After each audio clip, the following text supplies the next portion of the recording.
is the Fantasy Alarm NBA DFS Show with John Impemba and James Grande.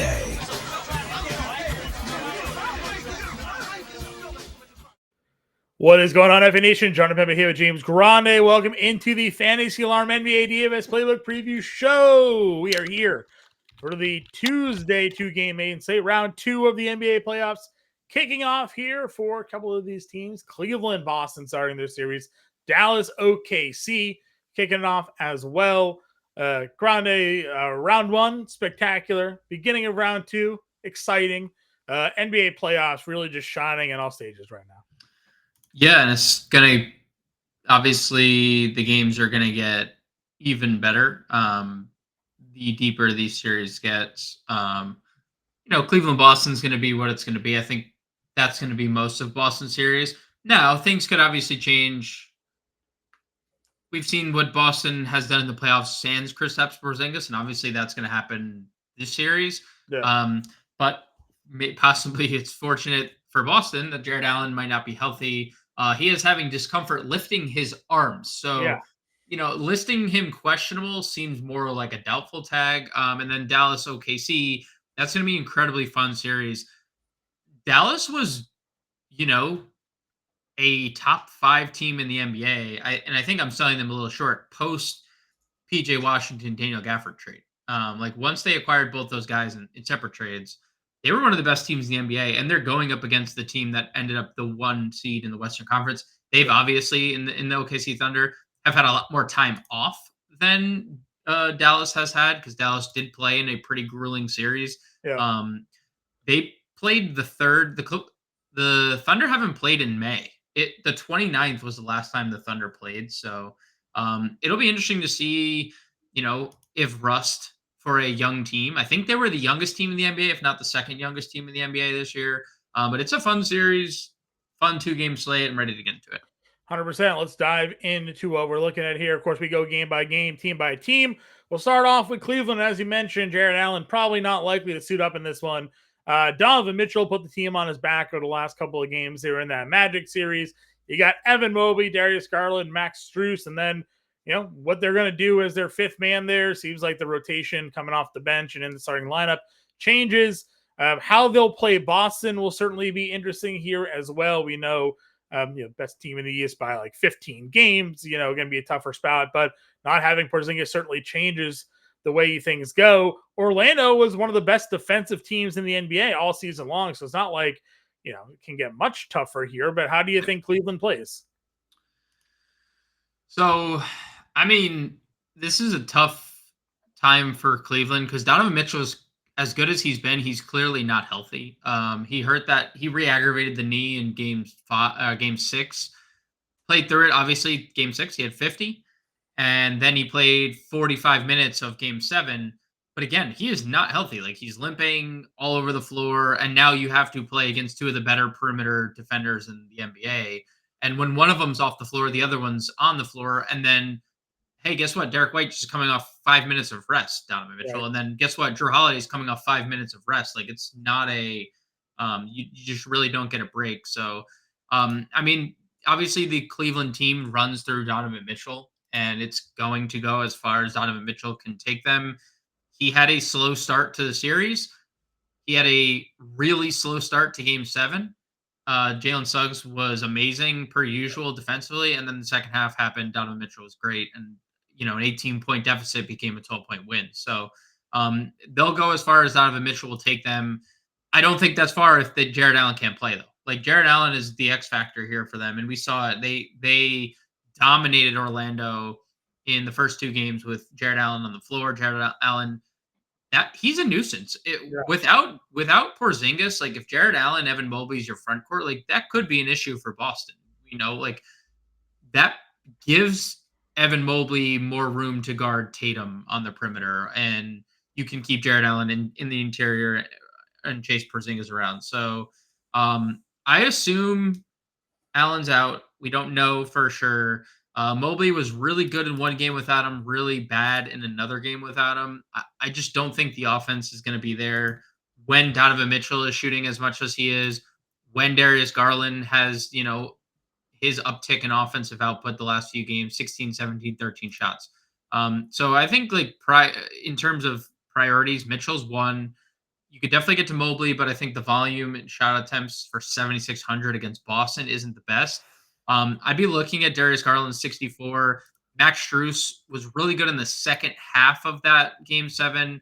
He was also pretty good in game 5, decent in game 4. 5,400 is fine. Strus is somebody that gave the Celtics a lot of trouble when he was on Miami. Now, obviously, different team, different scheme, but when you're thinking about Boston defense and a lot of teams, how they prioritize who they're covering, Strus might leak out a lot in this series here, and have an opportunity to knock down some threes and make Boston respect him a bit more in this one.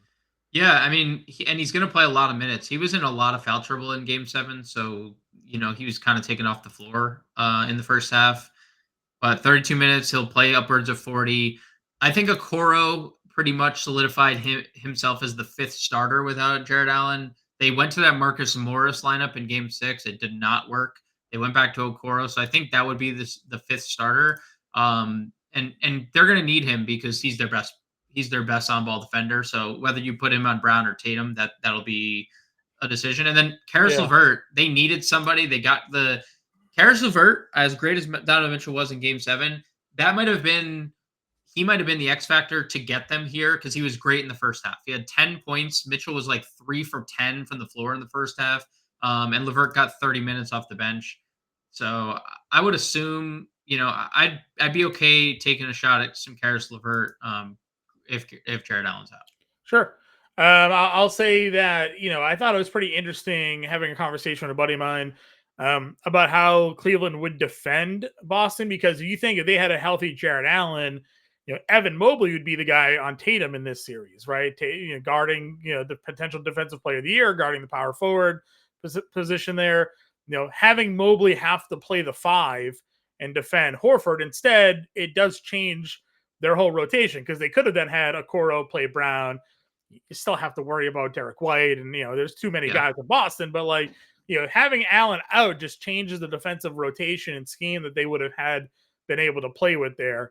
Not saying Mobley would have been able to stay with Tatum, definitely different type of players there, but you and I consider Mobley to be one of the better defensive players in the NBA. So we'll see how that all sort of plays itself. Going to Boston here, we know no Porzingis. We know what that looks like in terms of what their starting lineup and rotation will look like here. It was Derek White for most of last series. We say it every time. You were in on Jaylen Brown. You were in on Kristaps Porzingis. Derek White had days. We almost never really played Tatum. You always could. You always can. Where do you feel Boston goes here? I think Tatum's problem was that Miami put Bam on him for the first final few games, and dude, Bam is just, he is that dude when it comes to defense. The fact that he can guard Jason Tatum, your center can just go out and guard a perennial top 5 MVP candidate every year is insane. I think this is a better spot for Jason Tatum as long as he doesn't get Evan Mobley here now. They're hey, Evan, go guard that dude for 5 games while we're here. I'm definitely fine getting to Tatum. Obviously, he has the highest ceiling of anyone on Boston. But I will say, again, we're talking price points. We haven't talked Dallas OKC. There's 5 guys in that game that are probably priorities for us, or we're going to want to mix and match. Yeah. And you can't really do that with Jason Tatum. I think you and I both agree Dallas OKC is a better environment for DFS. And if you play Jason Tatum, well, now you're essentially taking Luka off the table. You're taking SGA. No, I guess you could pair Tatum and SGA, but you definitely wouldn't be able to get to Kyrie. You definitely wouldn't be able to get to Luka in that scenario. So it all just depends. I'm going to say the same thing I kind of said last series. I feel like there's just better value with the rest of the Celtics. Jaylen Brown under 8K was great for the first half of the series. Wasn't really needed in the latter stages because you mentioned Derek White was going nuclear. So he wasn't great. No Porzingis led to Derek White being their guy, 25 and 38 actual in the final 2 games of the series, 57 and 38 fantasy points. Yeah. Still just 67. That's an elite price for a guy that is consistently, and we said it from game number like 1, when somebody is out for Boston, Derek White is always the biggest beneficiary. And we saw it in the games without Porzingis and the game Porzingis left. So definitely like White. Holiday's fine, I think, at 59. If you end on Drew Holiday, he's a good peripheral guy. So even Yeah. though the shot volume's not going to be there, I think He's he doing gets exactly what they need him to do, and he'll be yes, all over Donovan Mitchell in this series. all over Donovan Mitchell. And you can really say the same thing for Al Horford. You have to feel pretty good about Horford's minutes in that first round, that they only needed to extend him one game. Like even in game 5 where he started, only needed to play 23 minutes. And now like you go into a series potentially with, if Jared Allen returns, like there's stints you're playing against Jared Allen, there's stints you're playing against Evan Mobley. Like those are two very good basketball players. So Not easy. yeah, And I'm going to be very curious. Obviously, it was they didn't need to go too deep on their bench in this series, but like if these are competitive games, do you get more Cornet, or do they go to look at someone like a Tillman here, needing some more physicality potentially down low? The backup 5 will be interesting. They'll play Horford 35 minutes. They won't. yes. He's not. Joe Mazzulla has shown us that though the starters are playing a long time. You'll give Pritchard and Hauser some run, but that's it for the bench for the most part. You'll give Al 5 minutes of rest, and they'll go from there. Yep. Fully agree on that front. And I do think it's Cornet ultimately. I guess it depends, because if Cleveland doesn't have Jared Allen, Tristan Thompson is for sure in the rotation, like getting some time. And I think maybe that does get you, like you mentioned, the physicality for Tillman. Like maybe that does put Tillman into play, because Tristan Thompson's such a nuisance. And like you want to talk about physical, like that's what Tristan Thompson's there for, right? Like the rah plus the physicality when he gets in the game. I would assume I think Boston's bench is Pritchard. It's the same bench, right? As we saw, Pritchard, Hauser, Cornet, and in competitive games, it's like kind of like the Knicks right now, where there maybe is a Miles McBride sighting, aka like Pritchard, Hauser, but you're gonna get 40 minutes plus from basically every starter. Yeah, agreed. They'll need one of those two guys to get hot at some point in the series. They'll probably help win a game or something like that. But the starters are the starters for Boston. Dallas OKC. What again? Everybody expects to probably be the more interesting and fun matchup here. You got Luka and Kyrie for Dallas up at the top, and then it's a big price dump down. You got Washington, Jones, and Gafford, or Lively. How does this series play for you going up against OKC? Is it a Gafford or Lively spot here? Well, it's interesting because it's definitely not Kleba, because we know Kleba's out for extended. Yep. So it will be both, right? Like I would say this might be a Valanciunas situation all over again, where Gafford, they'll live with Gafford kind of like they did with Valanciunas, because they're similar players. Valanciunas can stretch the floor a little bit more. Lively's better defensively for sure than Daniel Gafford. Like Daniel Gafford blocks shots. Lively's just better schematically, better. He's more athletic. He can move better. So I think it's probably a split. I would say I'd lean a little bit Lively's way if I had to guess, in the way that it plays out. The rotation does get a little interesting because Tim Hardaway's available now, after not being available for the final few games. He only played the first 2 games of the series. Didn't really even play game 2. He just played 6 minutes. That wasn't even due to the ankle. He hurt his ankle in practice. So I still think you get the same starting 5: Luka, Kyrie, PJ, Derek Jones, Gafford. And obviously you want to play Luka or Kyrie. That's great. PJ Washington was really good in game 7 or game 6. You can play him.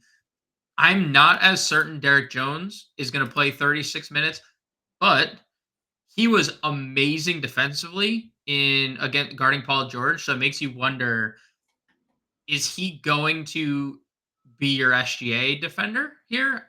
My guess would be yes. That's probably give him a try. I mean, it ain't gonna be Kyrie or Luka, right? Like, so to Kyrie's credit, dude, he was so locked in. Like Luka's just Luka. He is just that.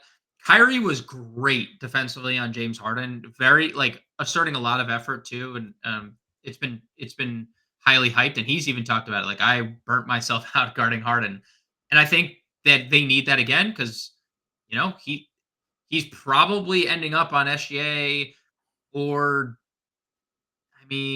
or Giddy for extended periods of time. And both obviously are pretty skilled offensive players. So I would assume Derek Jones opens on SGA, and I would assume PJ is probably on Jalen Williams. Would be my guess. Derek Jones, if he can defend as well as he did last series, will play a lot of minutes. And if he's in foul trouble, like that could lead to more Tim Hardaway, Josh Green, because Josh Green was good near the end of that series. It's really just like the top three. I think Derek Jones is at 48 is too expensive, and Gafford and Lively you could definitely take shots on. I mean, both good fantasy point minute players. I just think Lively probably is the better of the two, like more likely to play late in games. Thunder side here, SGA is $9,100, and then it kind of dumps down into the mid-tier pricing. Jalen Williams, Chet Holmgren, 72 and 68.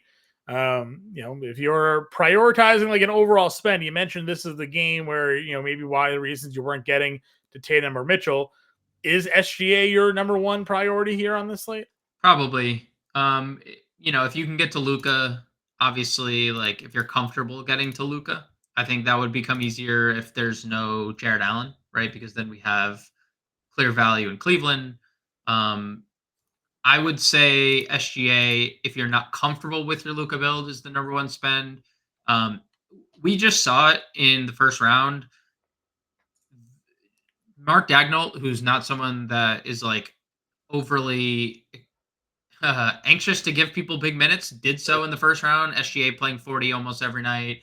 Jalen Williams playing 40 almost every night. Chet even got up to 35, and that was a large talking point throughout the year. Like Chet Holmgren's minutes were. If only we could get the consistent Giddy minutes, right? Right. I like him even seeing that series end 26, 31, 29. Salute to Josh Giddey, right, for just playing that much. Yeah. I would say SGA is my top spend. I'm highly interested in Jalen Williams, 72. He's a core play for me. He was amazing in that entire series versus New Orleans. All 4 games. He is still underpriced at 7,200, especially if he's going to play 40 minutes and keep accruing stats the way he has.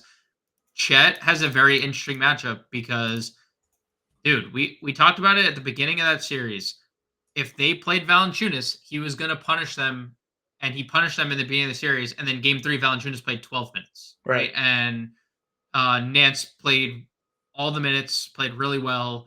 And Chet was only good defensively. Wasn't good offensively. Well, here we are again. Daniel Gafford. Sir, good luck. How are you going to defend their pick and roll? How are you going to defend the cuts to the basket that Chet is constantly in? So I like 6,800 Chet. If they choose to go with Daniel Gafford, it's going to be a problem for him. Do you find that Gafford is any better, mobility-wise than Valanciunas? I mean, Valanciunas is just kind of big lumbering dude. Like Gafford at least feels a bit more actually athletic there. He's definitely better, but it's still going to be a problem, I think, in pick and pop and in those type of situations. I mean, this is just a different scenario where Chet and OKC is just moving 24/7. Like they are cutting to the basket, drive and kick, cutting to the basket, drive and kick. Like it just never ends. How many times can Daniel Gafford do that in one possession when it's like, right. I mean, like Chet does, it's like 4 separate times Chet touches the ball on like a drive or pick and pop. Like it's constant movement. So like, yeah, I think Daniel Gafford's definitely better than Valanciunas, but Lively is way more mobile than Gafford for sure. Like younger, even more athletic than Gafford. So I like the big 3 for the Thunder big time. If Giddey gets the minutes, John, that's the story of our lives here, right? Story of our lives. If Josh Giddey gets the minutes, there is obviously a ceiling. The problem is that they take him off the floor because he's a defensive liability. Now he's going up against Luka and Kyrie. Yeah. They'll hide him. Yeah, they'll hide him. Derek Jones. I don't know what, Derek Jones? He's guarding Derek Jones for sure. No, it's undoubtedly. He knew that game 6 ended. He said, I got Derek. Yeah, right. I got Jones. But the thing is, like, the NBA is just such a switch league. Correct. Like, they will work. They're going to target. They're going to target They'll Josh work Giddey. to get Josh Giddey on ISO Kyrie Dude, he's getting targeted, which is the problem this whole series, right? Like, if Josh Giddey is targeted, he's not playing. Correct. He's just not. Like, he's just He'll not playing. score every time down the floor. Almost. He's just not playing. So, like, I think you'll see, like, even he played 20 minutes a game against them in the regular season. I would be surprised if it was 20 minutes. If this series starts off the way that we think it's gonna. Giddey, 24 fantasy points in 20 minutes, because that's just classic. Yeah. Luka in the torture chamber. Maybe a graphic to come on that. A graphic. As much as Luka could ever be in any sort of chamber, like he is. I mean, that's just what he is going. Whether he breaks free of the torture chamber with no issues is another thing. But he will be in the torture chamber for this series. True. Number 5 will have him, but we'll see how long that lasts. So. I will say he was really good in the final 3 games of the series from a fantasy point per minute perspective. And we've talked about it a bunch. If he's just on the floor, right?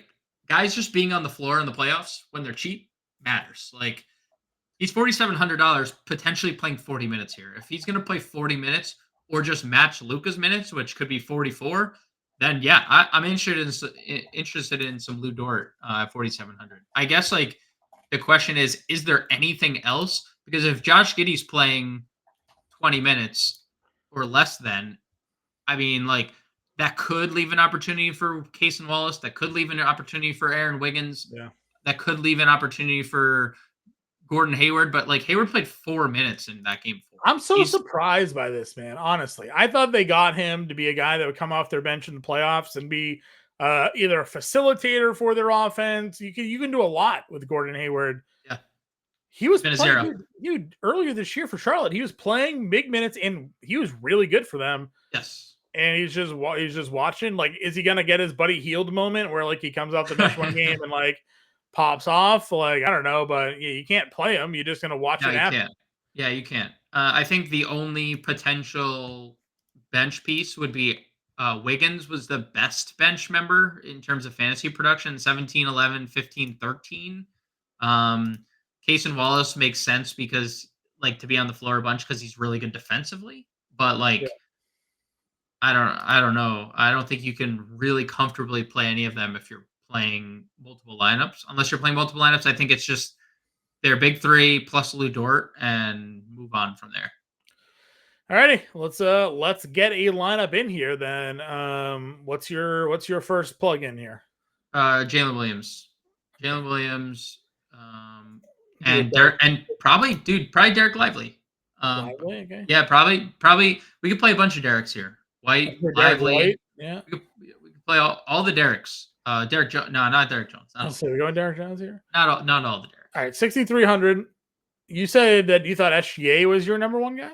Yeah, I think SGA. I mean, I think Luka is number 1, but I don't think it's with the build we have. I don't think we can comfortably get there. We need 5K a play for the rest of the field. I mean, it's Lou Dort, Karis LeVert probably mixed in there. Like, Okoro played 33 minutes, but he 15 fantasy points. Like, that's just not great. Good Dort at forward. Can you play Dort at forward? You can. He is only a forward. $4,800 util would be Derek Jones. All right, so Luke is there. If we played SGA, if we played SGA, then you're, like, cooking with some gas here. Like, you could just stack the Thunder and play it Chet, and then you have, like, extra money. You could go from up from LeVert, maybe. Up from LeVert. Can we get to Horford? Yeah, I wouldn't. I actually don't mind. I don't mind that. I don't mind that at all. Yeah. Again, you'd feel like you'd want to play more Boston because they're home and they're going to win. But, like, if they win by 30, your lineup's dead because. Well, also it's the playoffs. So, like, you might get, like, you're going to get extended minutes regardless of, like, playoff. I wonder. Mostly. Yeah, mostly. Yeah. Like obviously, a closeout game against the Heat, they didn't play all their guys. Yeah, I mean, that's true. That was a 30-point game, and it was I agree. I agree on that front for sure. All right, so just an example lineup again for everybody here: SGA, Derek White, Jalen Williams, PJ Washington, Derek Lively, Max Strus, Lou Dort, and Chet Holmgren. We started off the show saying we wanted to play this OKC Dallas game. We have the exposure here in this one. Obviously, we're going OKC heavy against Dallas. Got basically their core starting lineup in there, so you can't hate that one. Guys, have any questions? The play will be done by our guy James Grande here. You get him in the Discord, get him on Twitter. You can follow us both. Make sure you are subscribed to the Fantasy Alarm family there, our All Pro subscription. You get your first month for $20 with promo code Let's Go when you sign up, fantasyalarm.com/win, promo code Let's Go. So make sure you check that out. Hit like if you haven't done so already. It's a free way to support the show here on the Fantasy Alarm YouTube channel. And if you subscribe to the channel, you get notified whenever we go live. Grande, Wednesday's the one gamer, you said? Wednesday's the one gamer, so back for Thursday. So we'll be back for the Thursday live show, Thursday pre-show. But you can always find us again on Twitter and the Discord. Till then, everybody, good luck with your lineups, and we'll catch you all later.